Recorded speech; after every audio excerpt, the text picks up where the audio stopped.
नमस्कार। आज की बात में आपका स्वागत है। आज उत्तर प्रदेश के चुनावी माहौल में जबरदस्त गर्मी दिखाई दी।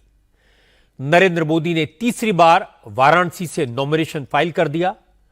अमेठी में प्रियंका गांधी ने कैंपेन किया। अमेठी में ही आज बीजेपी अध्यक्ष जेपी नड्डा के अलावा योगी आदित्यनाथ ने भी पब्लिक मीटिंग्स को एड्रेस किया। अखिलेश यादव और राहुल गांधी ने झांसी में जॉइंट रैलियां की। यानी आज यूपी में चुनावी संग्राम जबरदस्त हुआ। सबने एक दूसरे पर तीर चलाए। एक खास बात यह रही कि आज अखिलेश यादव, अरविंद केजरीवाल, ममता बनर्जी, संजय राउत सबने अपना अपना कैलकुलेशन भी जनता के सामने रख दिया। सबने बताया कि उनके मुताबिक एनडीए को और बीजेपी को कितनी सीटें मिलेंगी, वो कितनी सीटों पर सिमट जाएंगे। बंगाल में अमित शाह ने भी अपना आकलन जनता के सामने रखा। किसके हिसाब से किसको कितनी सीटें मिलेंगी यह बताया। आज की बात में इस पर चर्चा करेंगे, लेकिन पहले बात करेंगे प्रधानमंत्री नरेंद्र मोदी की, जिन्होंने एक बड़ी बात कही। मोदी ने मेरी सहयोगी मीनाक्षी जोशी के साथ एक इंटरव्यू में कहा, अब उन्हें पूरा यकीन हो गया कि उनका वाराणसी आना, काशी से चुनाव लड़ना, देश का प्रधानमंत्री बनना, यह सब संयोग नहीं है, ईश्वर का प्रयोग है। मोदी ने कहा, भगवान ने उन्हें विशेष काम के लिए चुना है। उनका सपना है भारत को एक बार फिर सोने की चिड़िया बनाना। मोदी ने कहा, वो इसी संकल्प को लेकर आगे बढ़ रहे हैं और बाबा विश्वनाथ के आशीर्वाद से, जनता के सहयोग से यह संकल्प जरूर पूरा होगा। प्रधानमंत्री मोदी ने पर्चा भरने के बाद और क्या क्या कहा, मोदी के नॉमिनेशन के मौके पर बीजेपी ने कैसे शक्ति प्रदर्शन किया, काशी में राजनीति और आस्था का संगम कैसे दिखाई दिया, वाराणसी से मोदी के नॉमिनेशन पर अखिलेश यादव और ममता बनर्जी जैसे नेताओं ने कैसे रिएक्ट किया, ये सारी बातें मैं आपको बताऊंगा। लेकिन पहले दिखाता हूं आज वाराणसी में मोदी के नॉमिनेशन के वक्त काशी का माहौल कैसा था। नरेंद्र मोदी का नॉमिनेशन तो सुबह 11 बजे पुष्य नक्षत्र में होना था, लेकिन पर्चा भरने के मुहूर्त से पहले ही नरेंद्र मोदी मोक्ष की नगरी में, काशी में पूरी तरह आध्यात्म में डूबे नजर आए। क्योंकि आज गंगा सप्तमी है, इस तिथि का काशी में बड़ा महत्व है। श्रद्धालु गंगा मां की पूजा करते हैं, इसलिए मोदी भी आज सबसे पहले मां गंगा के पास गए। दशाश्वमेध घाट पर विधि विधान से गंगा पूजन किया, गंगा की आरती की। दशाश्वमेध घाट ने गंगा आरती करने के बाद मोदी काल भैरव से आशीर्वाद लेने पहुंचे। काल भैरव को काशी का कोतवाल कहा जाता है। कोई भी शुभ कार्य करने से पहले काल भैरव का आशीर्वाद लेना जरूरी माना जाता है। काल भैरव को भी भगवान शंकर का ही अंश माना जाता है। मान्यता यह है कि काल भैरव के दर्शन के बिना काशी विश्वनाथ की पूजा पूरी नहीं होती। इसीलिए मोदी ने नॉमिनेशन से पहले काशी के कोतवाल की पूजा अर्चना की, आशीर्वाद लिया।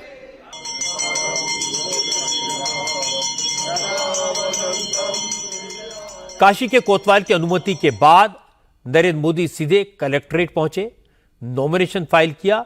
मोदी के नॉमिनेशन के पहले बीजेपी और एनडीए के सहयोगी दलों के सभी बड़े नेता वाराणसी पहुंच चुके थे।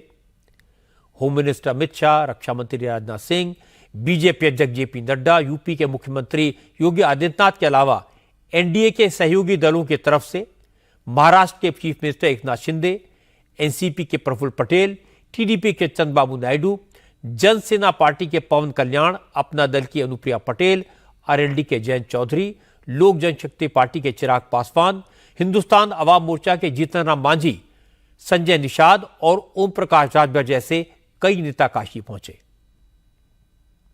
हालांकि नॉमिनेशन के वक्त सिर्फ 4 लोगों को कलेक्ट्रेट में जाने की परमिशन होती है, इसलिए नरेंद्र मोदी के साथ योगी आदित्यनाथ और 3 प्रस्तावक ही रिटर्निंग ऑफिसर के दफ्तर में पहुंचे। इस बार नरेंद्र मोदी के प्रस्तावकों में हर वर्ग के लोगों को शामिल किया गया है। पंडित गणेश्वर शास्त्री पर्चा भरते वक्त मोदी के बगल में बैठे थे। पंडित गणेश्वर शास्त्री ने ही अयोध्या में राम मंदिर के प्राण प्रतिष्ठा का शुभ मुहूर्त निकाला था और रामलला की प्राण प्रतिष्ठा के समारोह में वही मुख्य पुजारी भी थे। मोदी के दूसरे प्रस्तावक थे बैजनाथ पटेल। बैजनाथ पटेल पिछड़े वर्ग से आते हैं। काशी में संघ के सबसे पुराने और समर्पित कार्यकर्ता रहे हैं। तीसरे प्रस्तावक थे लालचंद कुशवाहा।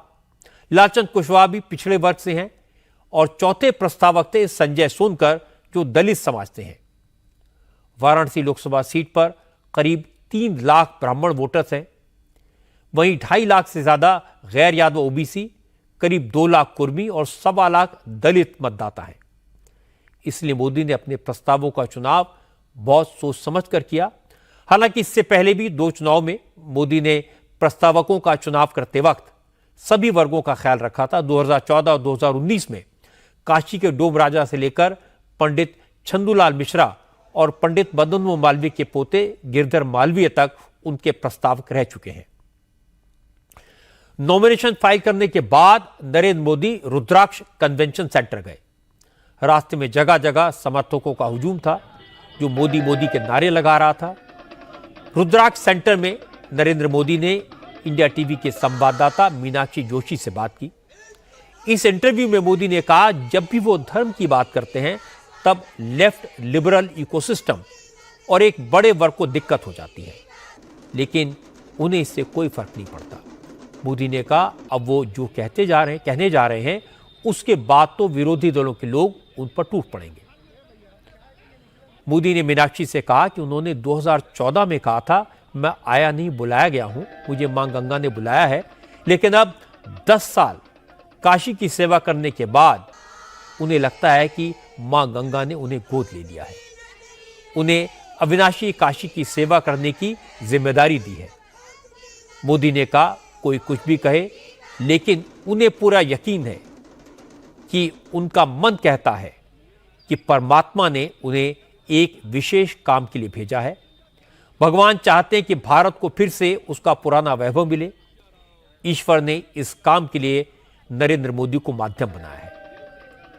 मोदी ने कहा कि वो इस कार्य को पूरा करके रहेंगे, भारत को फिर सोने की चिड़िया बनाएंगे। मुझे क्षमा करे देशवासी, मैं जो कहने जा रहा हूं वो जो लेफ्ट लिबरल लोग हैं उनके लिए तो बहुत ही गुस्से वाली बात हो जाएगी। हो सकता है वो मेरा आने वाले 10 दिन तक मेरी धज्जियां उड़ा देंगे। लेकिन मैं अनुभव करता हूं कि एक शरीर या कोई एक नरेंद्र मोदी नाम का व्यक्ति ये सब नहीं कर सकता है जी। फिर मुझे लगता है कि फिर क्यों करता है। तो मैं जिस ईश्वर को आप देख नहीं पाते हैं, हम देख नहीं पाते हैं, मैं अब कन्विंस हो चुका हूं, अच्छा हो बुरा हो, लेकिन मैं कन्विंस है, मेरा व्यक्तिगत कन्विक्शन है कि शायद परमात्मा ने मुझे किसी काम के लिए भेजा है। परमात्मा ने ही मुझे ये हजारों साल की गुलामी से मेरा देश जो निकला है वो अब सच्चे अर्थ में समृद्धि की तरफ जाए। जैसा एक कभी सोने की चिड़िया कहा जाता था, मेरा देश फिर से एक बार ऐसा बने। शायद ऐसे ही किसी काम के लिए परमात्मा ने मुझे भेजा है, ऐसा मैं मानता हूं। शरीर का जन्म तो कहीं होता है तो हुआ होगा। इसके बाद मोदी ने विरोधियों, खासकर कांग्रेस के नेताओं को करारा जवाब दिया। मोदी ने एक बड़ी बात कही, कहा कि ये लोग मोदी के जन्म से पहले से ही उनसे नफरत करते हैं और मोदी के जाने के बाद भी कई पीढ़ियों तक नफरत को पालते रहेंगे। मोदी ने बात कम शब्दों में कही, नपे तुले शब्दों में कही, लेकिन उसका अर्थ बहुत गहरा है। नरेंद्र मोदी ने कहा कि जो लोग उन्हें तानाशाह कहते हैं वो असल में मोदी को नहीं, देश के 140 करोड़ लोगों को गाली देते हैं, जिन्होंने उन्हें वोट देकर 12 साल तक मुख्यमंत्री और 10 साल से प्रधानमंत्री बनाया हुआ है। वो नफरत तो शायद मेरे जन्म से पहले करते आए हैं और जब तक सार्वजनिक जीवन में हूं वो शायद शब्दों में नफरत व्यक्त करेंगे, लेकिन नफरत वो पालते ही रहेंगे शायद और वो भी आने वाली कई पीढ़ियों तक नफरत पालते रहेंगे। आपने क्योंकि अपने पिछले वक्तव्यों में कहा शहजादे, वो शहजादे हैं और वो आपको कहते हैं तानाशाह। शायद वो उनके डिक्शनरी में यही मुख्य शब्द है और इसलिए जब वो एक चुने हुए प्रधानमंत्री को इस प्रकार की भाषा बोलते हैं तब वो इस देश के नागरिकों का अपमान कर रहे हैं। वे इस देश के मतदाताओं का अपमान करते हैं। क्या भारत के मतदाता ऐसे हैं कि किसी तानाशाह को देश दे दें? भारत के मतदाता इतने समझदार हैं कि तानाशाही का एक कृत्य इस देश में 1975 में हुआ तो 2 साल के भीतर भीतर इस देश ने उस तानाशाही को उखाड़ करके फेंक दिया। भारत के लोगों के रगों में लोकतंत्र है और इसलिए कोई कहें कि भारत की जनता ऐसी अबूझ है कि वो डिक्टेटरों को चुनती है, तो ये भाषा मोदी को गाली नहीं है, ये देश के कोटि कोटि मतदाताओं को गाली है। और दूसरा, एक ऐसा व्यक्ति जो लगातार रिकॉर्ड मेजोरिटी से लंबे काल तक इस देश के एक महत्वपूर्ण राज्य का मुख्यमंत्री रह के आया, एक ऐसा व्यक्ति जो लगातार 10 साल के देश की जनता उसको चुनाव में जीता रही है, इसका मतलब कि आप मोदी का अपमान नहीं कर रहे हैं, आप भारत के लोगों की समझदारी का अपमान कर रहे हैं। भारत का लोगों का लोकतंत्र के प्रति जो कमिटमेंट है उसका अपमान कर रहे हैं। इस बात को समझने की जरूरत है कि मोदी ने यह क्यों कहा कि कांग्रेस के नेता उनके जन्म से पहले से ही उनसे नफरत करते हैं और मोदी के दुनिया से जाने के बाद कई पीढ़ियों तक इसी नफरत को पालते रहेंगे। असल में मोदी का इशारा पिछड़े वर्ग के लोगों के प्रति कांग्रेस के रवैये की तरफ था। मोदी पिछड़े वर्ग से आते हैं। उनके कहने का मतलब यह था कि कांग्रेस पीढ़ियों से पिछड़े वर्ग से नफरत करती रही है और कांग्रेस की आने वाली पीढ़ियां ओबीसी वर्ग के लोगों से इसी तरह की नफरत करती रहेंगी। मोदी तो सिर्फ एक सिंबल है। हो सकता है विपक्ष कल को इस बात पर भी सवाल उठाए कि मोदी ने खुद को भगवान का दूत घोषित कर दिया। इसीलिए मोदी ने कहा वो जो कहने जा रहे हैं उस पर लेफ्ट का इकोसिस्टम उनकी धज्जियां उड़ाने की कोशिश करेगा। लेकिन सच्चाई तो यही है, मोदी जिस तरह बिना रुके बिना थके लगातार काम करते हैं, जिस तरह के बड़े और कड़े फैसले लेते हैं, वो काम कोई साधारण इंसान तो नहीं कर सकता। ये सब आध्यात्मिक बल, सनातन की शक्ति, ईश्वर की कृपा और जनता के सपोर्ट के बगैर नहीं हो सकता। लेकिन विरोधी दलों के नेता कहते हैं कि मोदी की बातें हवा हवाई हैं। वो जनता को बहलाते हैं, उनका गरीबों से, दलितों से, पिछड़ों से, आदिवासियों से कोई लेना देना नहीं है। मोदी सिर्फ अमीरों के बारे में सोचते हैं और सिर्फ अमीरों के लिए काम करते हैं। आज अमेठी में प्रियंका गांधी ने यही बातें कही। प्रियंका ने कहा अमेठी में कांग्रेस के उम्मीदवार किशोरीलाल शर्मा जीतेंगे। जगदीशपुर, तिलोई और गौरीगंज असेंबली एरियाज में 7 जगह प्रियंका ने पब्लिक मीटिंग्स की। हर सभा में प्रियंका ने अमेठी के साथ अपने परिवार के रिश्तों की याद दिलाई। राजीव गांधी के वक्त हुए कामों को गिनाया और फिर नरेंद्र मोदी पर हमला किया। प्रियंका ने कहा कि मोदी जनता से दूर हो गए हैं, दूर से रोड शो करके लोगों को दर्शन देते हैं, लेकिन उनकी तकलीफ से मोदी का कोई सरोकार नहीं। अरे मोदी जी जब किसानों के बीच में कभी गए ही नहीं हैं, जब से प्रधानमंत्री बने हैं, जब किसी एक गरीब के घर में घुसे ही तक नहीं हैं, मोदी जी को देखते हैं ऐसा साफ सुथरा कुर्ता तो मैंने जिंदगी में नहीं देखा। हर 10 मिनट बदलते होंगे या फिर कुछ करते नहीं हैं। मेरे पिताजी घर आते थे और दाग भरे रहते थे, धूल, सर पर धूल, मुंह पे धूल, घबराहट हो जाती थी देख के। इधर इधर तक उनके हाथ पे निशान होते थे, दाग होते थे, लोग यूं यूं पकड़ के उनसे मिलना चाहते थे, नाखून के निशान होते थे। और ये आपके प्रधानमंत्री, ऐसी चमक है चेहरे पे कि महिलाएं जी, अगर हमको भी पता चल जाए ना कि क्या लगा रहे तो हम सब भी लगाना शुरू करें, हम भी चमके उनकी तरह। तो अपनी दुनिया में रह रहे, कट गए हैं आपसे। वाराणसी के सांसद हैं, मैं चुनौती देती हूँ, एक कोई बता दे मुझे कि किसी के घर कभी गए वाराणसी में। वो कल भी रोड शो किया उन्होंने, बड़ी गाड़ी में यूं खड़े हो गए, इतने ऊंचे कि हाथ भी नहीं पहुंचता वहां। और हाथ तो वो तो छोड़िए, जनता उधर है, इतने सुरक्षा कर्मी इधर, इतने उधर, और बीच में चल रहे खड़े ऐसे यूं यूं हाथ हिला रहे। उनको क्या मालूम कि आपके दुख क्या है? वो तो कट चुके हैं पहले ही आपसे, सिर्फ सेठों के साथ दिखते हैं।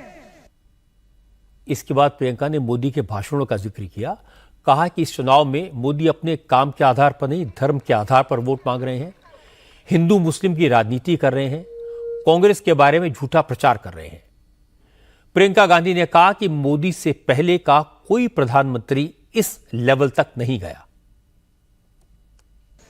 आजकल मैं देखती हूं, मुझे यकीन नहीं होता कि ये देश के प्रधानमंत्री हैं। कभी कह रहे हैं कि सावधान रहो, अब और हंसोगी सावधान रहो, कांग्रेस पार्टी वाले एक्सरे की मशीन लाएंगे तुम्हारे घरों में, और वो एक्सरे की मशीन तुम्हारे मंगलसूत्र, तुम्हारे गहने को खोज लेगी, और कांग्रेस वाले उसको चुरा के किसी और को दे देंगे। एक जगह तो गुजरात में उन्होंने कहा कि अगर तुम्हारी 2 गाड़ियां हैं, एक गाड़ी चोरी हो जाएगी, और अगर 2 घर हैं तो ये कांग्रेस वाले एक घर ले लेंगे, और अगर 2 भैंस हैं तो एक भैंस चोरी करके कांग्रेस वाले ले जाएंगे। ये बातें हमारे प्रधानमंत्री कर रहे हैं। अब हम लोग, तुमसे छोटी थी मैं, जब मेरे पिताजी ने मुझे भेजा यहाँ प्रचार करने के लिए, तो मैंने पिताजी से पूछा कि भाई क्या कहूँ मैं जनता को? तो उन्होंने किसी भैंस की बात नहीं की, उन्होंने कहा जनता को ये सुनाओ कि हमने क्या काम किए हैं, और समझाओ कि अगर हमें वोट मिलेगा तो हम और भी काम करके दिखाएंगे। तो उस समय का प्रधानमंत्री, और सिर्फ राजीव जी नहीं, उनके बाद वाले भी, यहां तक कि मैं कहूंगी कि भाजपा के भी जो वाजपेयी जी थे, वो एक सभ्य इंसान थे। जनता के प्रति उनका आदर भी था, और उनको ये भी समझ थी कि जनता के प्रति कुछ जवाबदेही है, कुछ काम करना है।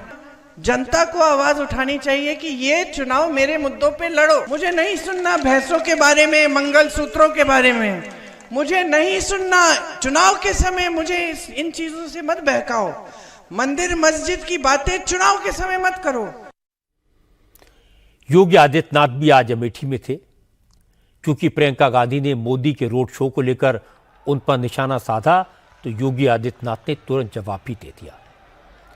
प्रियंका गांधी जिन राजीव गांधी के नाम पर अमेठी में वोट मांग रही हैं, मोदी के काम से राजीव गांधी के काम की तुलना कर रही हैं, इसके बारे में योगी ने कहा, एक प्रधानमंत्री मोदी हैं जिन्होंने अपने संसदीय क्षेत्र काशी की सूरत बदल दी। विकास के इतने काम किए कि लोग 5-5 घंटे तक उन्हें देखने के लिए सड़कों पर खड़े रहे। दूसरी तरफ राजीव गांधी थे जिन्होंने अमेठी के विकास के लिए कुछ नहीं किया। फिर राहुल गांधी को मौका मिला, लेकिन कोई काम नहीं हुआ, इसलिए अब शहजादे को अमेठी छोड़कर भागना पड़ा। देश के यशस्वी प्रधानमंत्री आदरणीय श्री नरेंद्र मोदी जी के स्वागत के लिए काशी वासियों के उत्साह को रोड शो के माध्यम से देखा होगा। जब कोई जनप्रतिनिधि स्वरूप में कार्य करता है तो राष्ट्र नायक के रूप में जनता जनार्दन ऐसे ही सेवा करती है जैसे काशी वासियों ने कल प्रधानमंत्री मोदी जी का किया है। काशी वासी इसलिए भूत हैं क्योंकि काशी को एक नई काशी बनाने, जो व्यक्ति 10 वर्ष पहले काशी गया होगा आज काशी जाएगा तो काशी को पहचान नहीं पाएगा, क्योंकि सब कुछ तो अलग है। आज अगर आपको देखना हो काशी में जाकर के देखिए, मोदी जी ने 10 वर्ष में करके दिखा दिया कि काशी कैसे होनी चाहिए, संसदीय क्षेत्र कैसे होना चाहिए। और जैसे काशी के लिए किया, ऐसे देश के लिए मोदी जी ने किया। एक प्रधानमंत्री मोदी जी उन्होंने काशी को चमका के रख दिया। और एक अमेठी में भी तो आपने प्रधानमंत्री चुना था, क्या दिया अमेठी को? जिला मुख्यालय तक नहीं दिया। प्रियंका ने अपनी हर पब्लिक मीटिंग में अमेठी के लोगों को यह याद दिलाया कि पिछली बार उन्होंने राहुल को हराया था, लेकिन इससे क्या हासिल हुआ। प्रियंका ने कहा कि स्मृति ईरानी अमेठी के लोगों की सेवा के लिए नहीं, बल्कि उनका मकसद तो राहुल को हराकर अपनी राजनीति चमकाना था। झूठ बोलकर स्मृति अपने मकसद में कामयाब हो गई, लेकिन इससे नुकसान अमेठी के लोगों का हुआ। इसलिए अमेठी के लोग इस बार पुरानी गलती नहीं दोहराएंगे। आपकी जो सांसद हैं वो यहाँ सिर्फ एक मकसद से आई। क्या था मकसद उनका, कौन बताएगा? राहुल जी को हराना। उनका एक ही मकसद था कि यहाँ आकर राहुल गांधी के खिलाफ चुनाव लड़ेंगी और राहुल गांधी को हराएंगी, यही मकसद था। इस मकसद के लिए उन्होंने तमाम झूठ फैलाए। हमने आपके लिए वो समूह की परियोजना शुरू की थी, महिलाओं के लिए, बहुत महिलाएं उसमें थी। उन्होंने कहा हम उसके जरिए आपसे जमीन लूट रहे हैं। सारा पूरे देश में फैला लिया कि हम जमीन लूटने के लिए ये परियोजना बनाई। तो अब जितनी भी महिलाओं को लाभ हो रहा था उन परियोजना के होने से, बंद हो गया। परियोजना ही आस्ते बंद करनी पड़ी, तमाम केस डाल दिए उन पे। उनका मकसद हमेशा से नकारात्मक रहा है, कोई सकारात्मक मकसद नहीं रहा। तो यहाँ इसलिए नहीं आए क्योंकि आपके प्रति श्रद्धा थी, या आपके साथ एक रिश्ता था, या फिर आपका विकास कराना था। वो तो यहाँ इसलिए ही आई अपने राजनीतिक मकसद को पूरा करने के लिए। बस मकसद पूरा हो गया, पिछले चुनाव में भैया हार गए, तो फिर विकास, काम, इस सब का नामो निशान नहीं। सिर्फ जब टीवी वाले आते हैं, मीडिया वाले आते हैं, तब आती हैं सामने, और फिर भी झूठ फैलाती हैं। इस मुद्दे पर भी योगी आदित्यनाथ ने प्रियंका गांधी को करारा जवाब दिया। योगी ने कहा कि राहुल गांधी किसी काम के नहीं है, उनका कोई विजन नहीं है। योगी ने कहा पिछले 5 साल में स्मृति ईरानी इतनी बार अमेठी आई हैं, उन्होंने इतना काम किया है जितना गांधी परिवार के सारे सांसदों ने मिलकर नहीं किया। यहां से कांग्रेस के शहजादे राहुल गांधी आए हैं, राहुल गांधी के प्रतिनिधि चुनाव लड़ने के लिए आए हैं। आप सोचो क्या कर पाएंगे वो? कुछ बस का ही नहीं, उनके बस का नहीं है, कुछ नहीं कर पाएंगे। और ठीक बात है, घूम रहे होंगे, सब कुछ कर रहे होंगे, लेकिन कोई विजन अपना नहीं है, कोई लक्ष्य नहीं है। और इसलिए बहनों और भाइयों, मैं आपसे अपील करने के लिए आया हूं।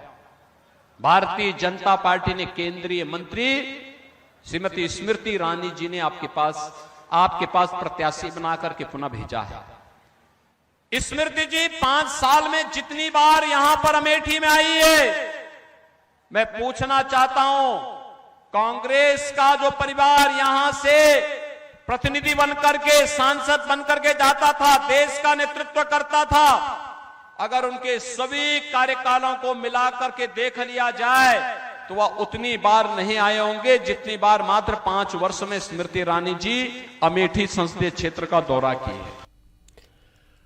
अमेठी की सीट बीजेपी और कांग्रेस दोनों के लिए प्रतिष्ठा का प्रश्न है।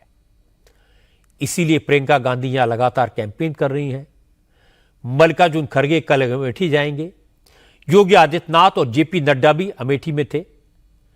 चूंकि इस बार राहुल गांधी ने अमेठी के बजाय रायबरेली से चुनाव लड़ना बेहतर समझा, अमेठी में कांग्रेस ने केएल शर्मा को मैदान में उतारा है। प्रियंका उनके लिए कैंपेन कर रही हैं। कांग्रेस ने पूरी ताकत लगाई हुई है। राजस्थान के पूर्व मुख्यमंत्री अशोक गहलोत की ड्यूटी अमेठी में लगा दी गई है।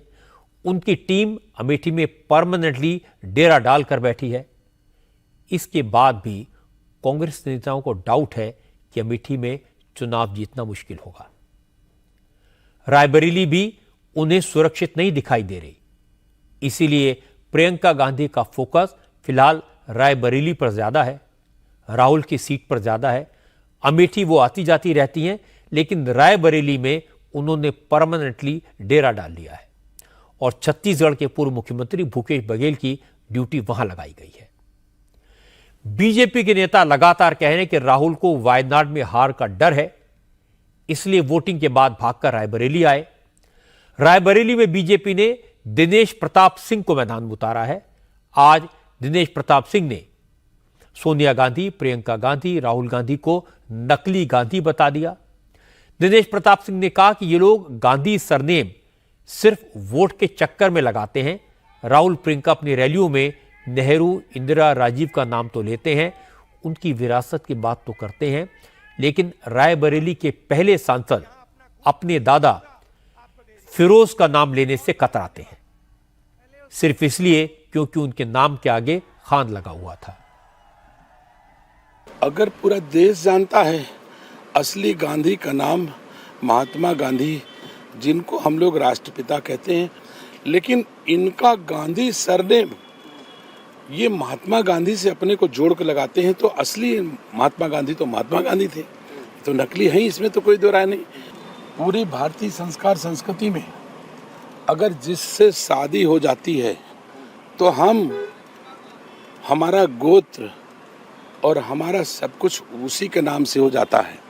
तो अगर मान लीजिए प्रियंका गांधी ने वाड्रा से शादी किया, तो फिर तो प्रियंका वाड्रा हो गई ना, फिर प्रियंका गांधी कैसे हो गई? तो हर जगह इन लोगों ने वोट के लिए अपने बच्चों का नाम मुस्लिम समाज से मिलते जुलते नामों के रूप में रखा। रेयान वाड्रा, हमारे यहाँ तो नहीं, रेयान हिंदू तो कोई नहीं रखता। तो प्रियंका वाड्रा तो ठीक बात है, प्रियंका गांधी वाड्रा मेरी समझ में नहीं आता कि क्यों रखा जाता है सिर्फ वोट के लिए। राहुल गांधी, प्रियंका गांधी 53 साल की उम्र हो गई, ये अपने 53 साल की आयु में इन्होंने देश को क्या दिया, रायबरेली को क्या दिया? इस पर वोट मांगे ना, मांगते हैं किसके नाम पर वोट? अकेले प्रियंका गांधी, राहुल गांधी हैं जो शहादत के बदले वोट मांगते हैं। इस समय कटोरा लेकर के प्रियंका गांधी और राहुल गांधी पूरे देश में शहादत के बदले वोट मांगते हैं। निसंदेह ऐसा कोई बेटा, ऐसी कोई बेटी नहीं हो सकती जो अपने बाप की शहादत की कीमत वोट के रूप में मांगे। सबका नाम ले लेती हैं, मोतीलाल नेहरू का ले लेती हैं, जवाहरलाल नेहरू जी का ले लेती हैं, इंदिरा गांधी जी का ले लेती हैं, तो अपने दादा फिरोज खान का एक दिन नाम ले लें। रायबरेली से 100 किलोमीटर की दूरी पर प्रयागराज के कब्रिस्तान में दादा की भी समाधि है। बताओ, ये दोनों पोते पोती फूल चढ़ाने कभी गए? जो अपने दादा का नहीं हो सकता, और रायबरेली वासियों कैसे हो जाएगा? अगर दादा के नाम पर वोट नहीं मिलता तो दादा का नाम नहीं लेते, जबकि दादा ही महत्वपूर्ण सबसे ज्यादा हैं।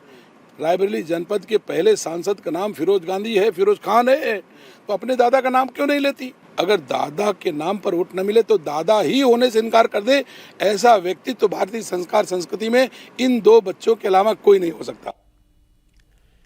दिनेश प्रताप सिंह की यह बात तो सही है कि राहुल गांधी के लिए कैंपेन करते वक्त प्रियंका गांधी ज्यादातर खानदानी विरासत की बात करती हैं, रायबरेली के साथ परिवार के पुराने रिश्तों की दुहाई देती हैं। कल राहुल ने भी रायबरेली में कहा था कि उनके परिवार का रायबरेली से रिश्ता 100 साल पुराना है। और आज शाम को राहुल गांधी ने सोनिया गांधी के साथ अपना एक वीडियो शेयर किया। राहुल और सोनिया इस वीडियो में अमेठी और रायबरेली से अपने पारिवारिक जुड़ाव की चर्चा कर रहे हैं और ये बता रहे हैं कि उनके परिवार ने अमेठी, रायबरेली क्या क्या क्या किया, किस तरह ये दोनों इलाके उनके परिवार के साथ पीढ़ियों से जुड़े रहे हैं। इस वीडियो में नेहरू, इंदिरा, राजीव की बात तो हो रही है। पहली बार फिरोज गांधी के रायबरेली से रिश्ते के बारे में भी सोनिया राहुल को बताते हुए नजर आई। कांग्रेस के लिए यूपी में इस बार अस्तित्व बचाने का चुनाव है। 2014 के चुनाव में सिर्फ अमेठी और रायबरेली की सीटें कांग्रेस जीत पाई थी। 2019 में अमेठी से राहुल गांधी, स्मृति ईरानी से हार गए। सिर्फ सोनिया गांधी रायबरेली से जीती, यानी 2019 में उत्तर प्रदेश में कांग्रेस के पास सिर्फ एक सीट रह गई। इस बार सोनिया गांधी भी चुनाव नहीं लड़ रही। रायबरेली से राहुल मैदान में हैं, अमेठी से उनके परिवार के एक सहयोगी केएल शर्मा लड़ रहे हैं। अगर ये दोनों सीटें खतरे में पड़ी तो यूपी कांग्रेस मुक्त हो जाएगी और बीजेपी इसी लक्ष्य को लेकर चल रही है और गांधी नेहरू परिवार इस बात को लेकर परेशान है। इसीलिए अब चुनाव के दौरान इमोशनल बातें हो रही हैं, विरासत और खानदानी रिश्तों का जिक्र बार बार किया जा रहा है। हालांकि राहुल गांधी को उम्मीद है कि यूपी में अखिलेश यादव का साथ मिलने से कांग्रेस को थोड़ी बहुत ऑक्सीजन मिल जाएगी। आज अखिलेश यादव ने राहुल गांधी के साथ झांसी में जॉइंट पब्लिक मीटिंग की। अखिलेश ने कांग्रेस के उम्मीदवार के लिए वोट मांगे। झांसी में राहुल गांधी ने वही बातें की जो हमेशा कहते हैं, लेकिन पिछले 3 दिन से राहुल के भाषण में एक बदलाव दिखाई दे रहा है। जब से प्रधानमंत्री नरेंद्र मोदी ने कहा अब शहजादे अडानी अंबानी के नाम की माला नहीं जप रहे, उन्होंने पूछा क्या कोई डील हो गई है। इसके बाद से राहुल एक बार फिर अडानी का नाम लेने लगे हैं। क्योंकि झांसी में मोदी सरकार ने डिफेंस कॉरिडोर बनाने का ऐलान किया था, मोदी ने इस प्रोजेक्ट की शुरुआत की थी, इसीलिए इसी प्रोजेक्ट को इशू बनाकर राहुल ने मोदी पर हमला किया। राहुल ने कहा कि मोदी ने डिफेंस कॉरिडोर के नाम पर लोगों को मूर्ख बनाया। इस प्रोजेक्ट का असली मकसद अडानी को जमीन देकर फायदा पहुंचाना था। भाई और बहनों, यहां डिफेंस कॉरिडोर के लिए जमीन ली गई। आपको वायदा किया गया था कि यहां पे डिफेंस मैन्युफैक्चरिंग शुरू होगी, हुई नहीं। अदानी जैसे लोगों को जमीन दी, मगर यहां पे कुछ मैन्युफैक्चरिंग शुरू नहीं की, कोई फैक्ट्री शुरू नहीं की। आपका यहां पे नरेंद्र मोदी ने, अमित शाह ने बेवकूफ बनाया है।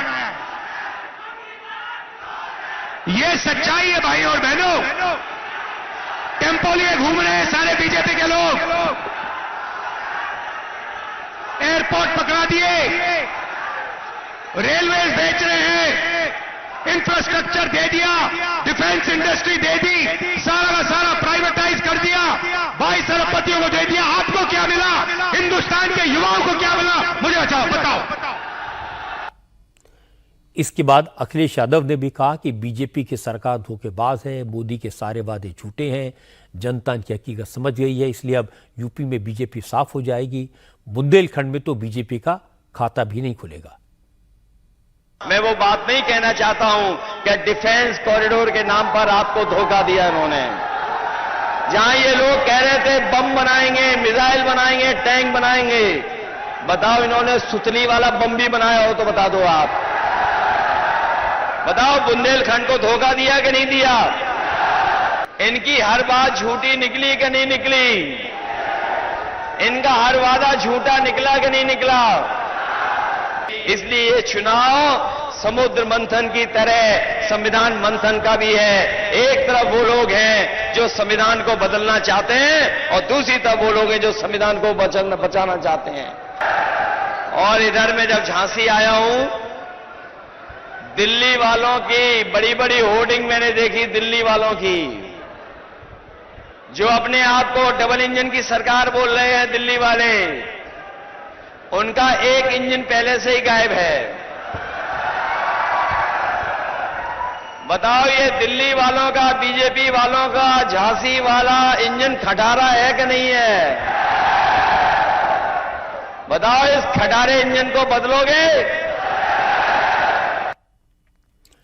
अखिलेश यादव और राहुल गांधी भले ही दावा कर रहे हों कि बुंदेलखंड में इस बार बीजेपी साफ हो जाएगी, लेकिन यह नहीं भूलना चाहिए कि यूपी में असेंबली इलेक्शन के वक्त भी अखिलेश ने यही दावा किया था। लेकिन तब बुंदेलखंड में समाजवादी पार्टी और कांग्रेस का खाता तक नहीं खुला। सारी की सारी सीटें बीजेपी के पास गई। झांसी लोकसभा सीट पर जो 5 असेंबली सीटें हैं, वो सभी सीटें एनडीए के खाते में गई। 4 पर बीजेपी जीती और 1 पर अपना दल का उम्मीदवार विजयी हुआ। यह सही है कि झांसी लोकसभा सीट पर आजादी के बाद से लंबे समय तक कांग्रेस का कब्जा रहा। कांग्रेस का उम्मीदवार यहां से 9 बार जीत चुका है, लेकिन 1977 में पहली बार जनता पार्टी की कैंडिडेट सुशीला नैयर जीती। फिर 1989 से लेकर 2004 तक इस सीट पर बीजेपी की जीत हुई। 2009 में कांग्रेस के प्रदीप जैन आदित्य जीते, लेकिन 2014 और 2019 में यहां से वो लगातार हार गए। हालांकि इस बार समाजवादी पार्टी और कांग्रेस का अलायंस है, इसलिए अखिलेश को लगता है कि इस बार वो बाजी पलट सकते हैं। आज अखिलेश यादव ने तो भविष्यवाणी कर दी कि 4 जून को जब नतीजे आएंगे तो बीजेपी 140 का आंकड़ा पार नहीं कर पाएगी और ये बड़ी बात होगी। जनता का गुस्सा भी इनके खिलाफ बढ़ता चला जा रहा है और ये देख लेना आप, जब 7वें चरण में चुनाव आएगा जनता का गुस्सा इनके खिलाफ 7वें आसमान पर होगा। इस चुनाव में बुंदेलखंड के लोग भारतीय जनता पार्टी का अहंकार को खंड खंड खंड करके विदा कर देंगे। जो भारतीय जनता पार्टी गैंग है उसको 140 करोड़ की जनता 140 सीटों पर रोक देगी। अखिलेश यादव की भविष्यवाणी है बीजेपी को 140 से ज्यादा सीटें नहीं मिलेगी, लेकिन केजरीवाल को लगता है कि 140 तो नहीं, एनडीए को 230 सीटों मिल जाएंगी, लेकिन मोदी की सरकार नहीं बनेगी। शराब घोटाले के केस में चुनाव प्रचार के लिए जमानत मिलने के बाद आज केजरीवाल पहली बार दिल्ली से बाहर निकले। उन्होंने कुरुक्षेत्र में अपनी पार्टी के उम्मीदवार सुशील गुप्ता के लिए रोड शो किया। इसी रोड शो के दौरान केजरीवाल ने कहा कि वो किस आधार पर यह बता रहे हैं कि एनडीए को 230 से ज्यादा सीटें नहीं मिलेंगी। अब पूरे देश के अंदर हालात इनके खिलाफ हो रहे हैं, हार रहे हैं पूरी तरह से। बीजेपी वाले हार रहे हैं कि नहीं हार रहे? मैं गिना देता हूं आपको। हरियाणा में हार रहे हैं, राजस्थान में हार रहे हैं, महाराष्ट्र में इनकी सीट कम हो रही है, कर्नाटक में इनकी सीट कम हो रही है, झारखंड में हो रही है, बिहार में हो रही है, यूपी में हो रही है, बंगाल में हो रही है, दिल्ली में हो रही है, पंजाब में हो रही है, और बढ़ कहीं नहीं रही। भाई साहब ये कह रहे थे 400 पार, मैं आज आपको लिख के दे रहा हूं इनकी 230 से ज्यादा सीट नहीं आती दोस्तों। मोदी सरकार नहीं बन रही, 4 जून को मोदी सरकार नहीं बन रही। उद्धव ठाकरे की पार्टी के एमपी संजय राउत का प्रेडिक्शन अखिलेश यादव से मिलता जुलता है, क्योंकि नरेंद्र मोदी ने कहा था कि कांग्रेस पार्टी उतनी सीटें भी नहीं जीत पाएगी जितनी राहुल गांधी की उम्र है। इशू को लेकर जब संजय राउत से रिएक्शन मांगा गया तो उन्होंने कहा बीजेपी 150 का आंकड़ा पार कर जाए तो बड़ी बात होगी। पीएम मोदी ने कहा कि शहजादे का जितनी उम्र है उससे भी कम उनकी सीट्स आएंगे राहुल गांधी के ऊपर टिप्पणी की। ये मोदी के टिप्पणी को इतनी गंभीरता से लेने की जरूरत नहीं।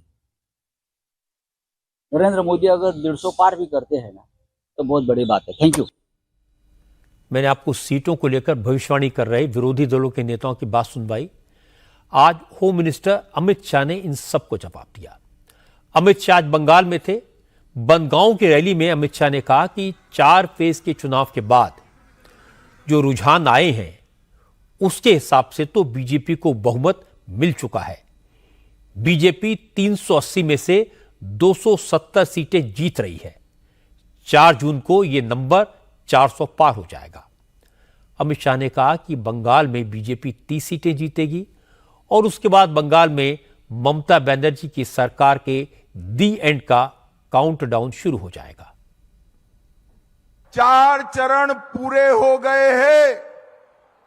380 सीटों का चुनाव पूरा हो गया है। 380 सीट में मोदी जी 270 सीट लेकर पूर्ण बहुमत प्राप्त कर चुके हैं और आगे की लड़ाई 400 पार करने की है। अगर आप 30 सीट जिताते हैं तो मैं मेरे मतवा समाज वालों को कहने आया हूं, हर एक को घर घर जाकर हमारा शांतनु ठाकुर सीएए से नागरिकता देने का काम भारतीय जनता पार्टी। आज ममता बनर्जी भी बनगांव में थी। बनगांव में रैली की तो ममता ने भी बीजेपी और विपक्ष की सीटों को लेकर भविष्यवाणी की। ममता ने कहा जो बीजेपी 400 पार का नारा लगा रही है वो इस बार 200 से ज्यादा सीटें नहीं जीत पाएगी। ममता ने कहा कि सरकार इंडिया अलायंस की बनेगी, विरोधी दलों के गठबंधन को 295 से 315 तक सीटें मिलेंगी। এবার যদি জিজ্ঞেস করেন দিদি খবর কি আছে কিছু, আমি বলি হ্যাঁ খবর আছে, জব্বর খবর। খবরটা কি না, তো এবার হাওয়া বদল হচ্ছে। হাওয়া বদল মানে কি? হাওয়া বদল মানে 420 গ্যারেন্টি বদল হচ্ছে। এখনো পর্যন্ত যা মোটামুটি এসছে, 4th পেজ হয়ে গেছে, তাতে 195 থেকে 200-র মধ্যে বিজেপি বড় জোর হলে থাকতে পারে, আর ইন্ডিয়া জোট পাবে 295 থেকে 315।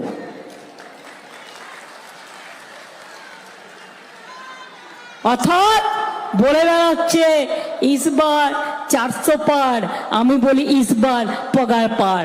এতনা ঝুঠা বলা, এত মিথ্যে কথা বলেছো, এত ঝুমলা বলেছো, এত ভাওতা দিয়েছো, এত মিথ্যে কথা বলেছো, আবার টুপি লাগিয়ে বলছে বাঙালিরা চায় মোদি আসুক। বাঙালিরা কেউ চায় না, তুমি তো কলঙ্ক। बीजेपी की सीटों को लेकर सब दावे कर रहे हैं। ममता, उद्धव, अखिलेश सब बीजेपी की अलग अलग सीटों का नंबर बता रहे हैं, लेकिन ममता को छोड़कर किसी ने यह नहीं बताया कि उन्हें कितनी सीटें मिलेंगी। केजरीवाल कुल 22 सीटों पर चुनाव लड़ रहे हैं। पंजाब में वो अलायंस से बाहर हैं, कांग्रेस के खिलाफ मैदान में हैं, पर पूरे देश में फ्री बिजली देने का वादा कर रहे हैं। ममता सिर्फ बंगाल में है, यहां भी अलायंस में शामिल नहीं है। वो कांग्रेस और लेफ्ट के खिलाफ लड़ रही हैं, लेकिन मोदी को हराने का दावा कर रही हैं। दावे करने में अखिलेश यादव और राहुल गांधी का कॉन्फिडेंस तो गजब का है। और इंटरेस्टिंग बात यह कि अखिलेश यूपी में पिछले 4 चुनावों से यही दावा कर रहे हैं कि वो वापस आ रहे हैं। कभी कहते हैं मोदी मठ में जाएंगे, कभी कहते हैं कि योगी मठ में जाएंगे, मोदी हिमालय पर चले जाएंगे, पर चारों बार जीत मोदी और योगी की हुई। इसी तरह राहुल गांधी ने पिछले लोकसभा चुनाव में कहा था हम सरकार बनाएंगे, मोदी हार गए, डर गए, मोदी का खेल खत्म हो जाएगा, लेकिन नतीजे आए तो मोदी पहले से ज्यादा सीटें लेकर चुनाव जीते। इस बार चुनाव नतीजों को लेकर अखिलेश यादव, अरविंद केजरीवाल, संजय राउत या ममता बनर्जी की भविष्यवाणी की हकीकत तो 4 जून को पता चल जाएगी, लेकिन इन सब के बयान सुनकर मुझे लगता है कि नरेंद्र मोदी की भविष्यवाणी 4 जून से पहले ही सच साबित हो जाएगी। सौरभ शर्मा के साथ इंटरव्यू में नरेंद्र मोदी ने कल ही कहा था कि देखते जाइए अगले कुछ दिनों में इंडिया अलायंस के लोग दावा करते दिखाई देंगे कि बीजेपी को 100 से भी कम सीटें मिलेंगी, लेकिन उन्होंने कहा वो जानते हैं कि इस बार जनता ने तय किया कि बीजेपी को 400 पार पहुंचाएगी। आम आदमी पार्टी ने आज अपने आप इस बात को मान लिया कि अरविंद केजरीवाल के घर पर राज्यसभा सांसद स्वाति मालीवाल के साथ बदतमीजी हुई। आज संजय सिंह ने कबूल किया कि कल केजरीवाल के करीबी विभव कुमार ने स्वाति मालीवाल के साथ बदसलूकी की थी। हालांकि कल स्वाति ने मुख्यमंत्री आवास से खुद पुलिस को फोन करके अपने साथ मारपीट की शिकायत की थी। पुलिस मौके पर पहुंची भी थी, लेकिन स्वाति मालीवाल ने पुलिस को लिखित में कोई शिकायत नहीं दी। इसके बाद आम आदमी पार्टी के नेता इस घटना पर खामोश थे, लेकिन आज अचानक संजय सिंह कैमरे के सामने आए और कहा कि स्वाति मालीवाल मुख्यमंत्री आवास में अरविंद केजरीवाल से मिलने आई थी, वो ड्राइंग रूम में बैठी थी। इसी दौरान केजरीवाल के पीए विभव कुमार ने स्वाति के साथ गंभीर बदसलूकी की। हालांकि संजय सिंह ने यह भी कहा कि अरविंद केजरीवाल ने इस घटना का संज्ञान लिया है और वो विभव कुमार पर एक्शन लेंगे। अरविंद केजरीवाल जी के आवास पर स्वाति मालीवाल जी मिलने के लिए पहुंची थी, ड्राइंग रूम में इंतजार कर रही थी। इस बीच विभव कुमार जी वहां पे आते हैं और उन्होंने स्वाति मालीवाल जी के साथ बहुत बदतमीजी की, अभद्रता की। इस पूरे मामले की जानकारी 112 नंबर पे कॉल करके स्वाति मालीवाल जी ने पुलिस को दी।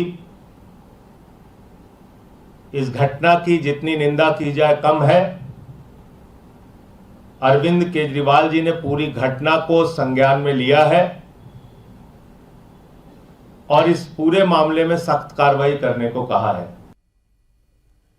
लेकिन बीजेपी के नेता कपिल मिश्रा ने कहा कि क्रिमिनल केस में महिला के साथ बदसलूकी मामले में अरविंद केजरीवाल एक्शन लेने वाले कौन होते हैं? एक्शन तो पुलिस को लेना है। कपिल मिश्रा ने कहा कि अरविंद केजरीवाल भी इस मामले में आरोपी हैं क्योंकि उन्होंने कल से इस घटना को छुपा कर रखा।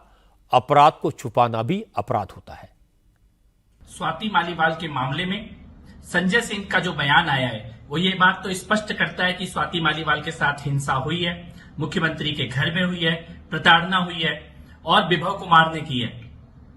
अब संजय सिंह कह रहे हैं कि इसमें केजरीवाल एक्शन लेंगे। केजरीवाल क्यों एक्शन लेंगे?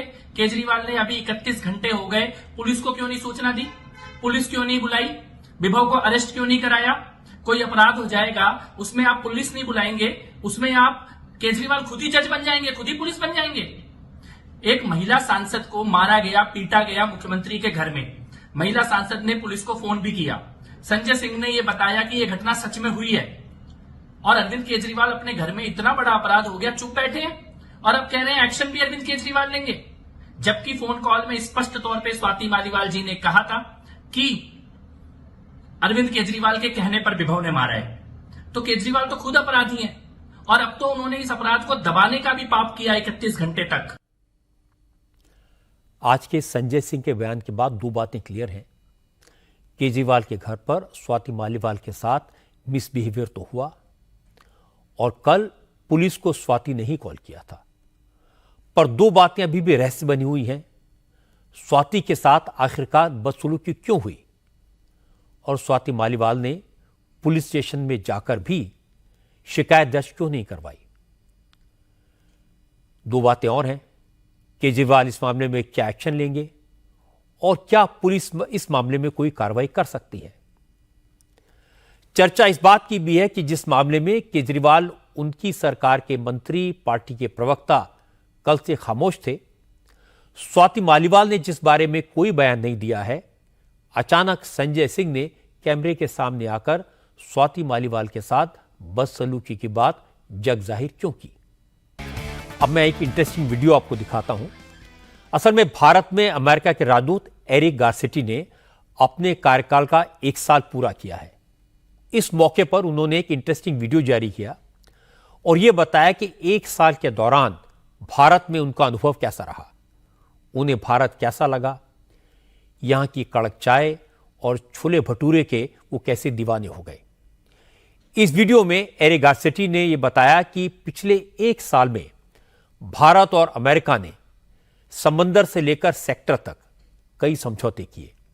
दोनों देशों के बीच व्यापार 200 अरब डॉलर पहुंच गया। भारत और अमेरिका की सेनाओं ने 2023 में रिकॉर्ड मिलिट्री एक्सरसाइज किए। आज अमेरिकी स्पेस एजेंसी नासा और भारत की इसरो मिलकर एक सैटेलाइट बना रहे हैं जो इसी साल लॉन्च होगा। दोनों देशों के साइंटिस्ट मिलकर डेंगू और मलेरिया की वैक्सीन भी डेवलप कर रहे हैं। अमेरिका के राजदूत ने कहा कि पिछले 1 साल में उन्होंने भारत के 22 राज्यों और यूनियन टेरिटरीज का दौरा किया।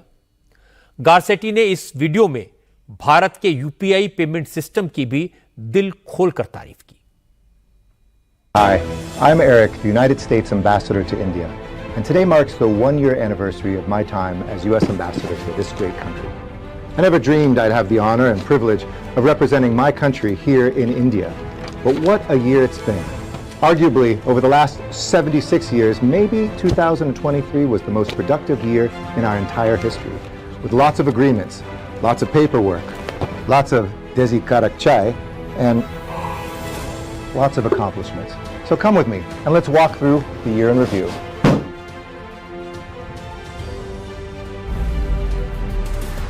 Over the last 12 months, I visited over 22 states and union territories, from Vaga to Kanyakumari, from Mumbai to Kohima, where I picked up some amazing friends, gotten some incredible gifts, and of course, eaten some great food. Hey, that's my toilet. And it was a banner year for trade. We reduced tariffs and had nearly $200 billion of trade between the United States and India.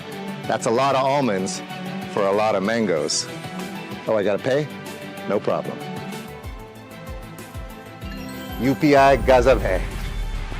To promote peace and increase interoperability, we had a record number of military exercises last year. Not those kind of military exercises, but good work, Marines.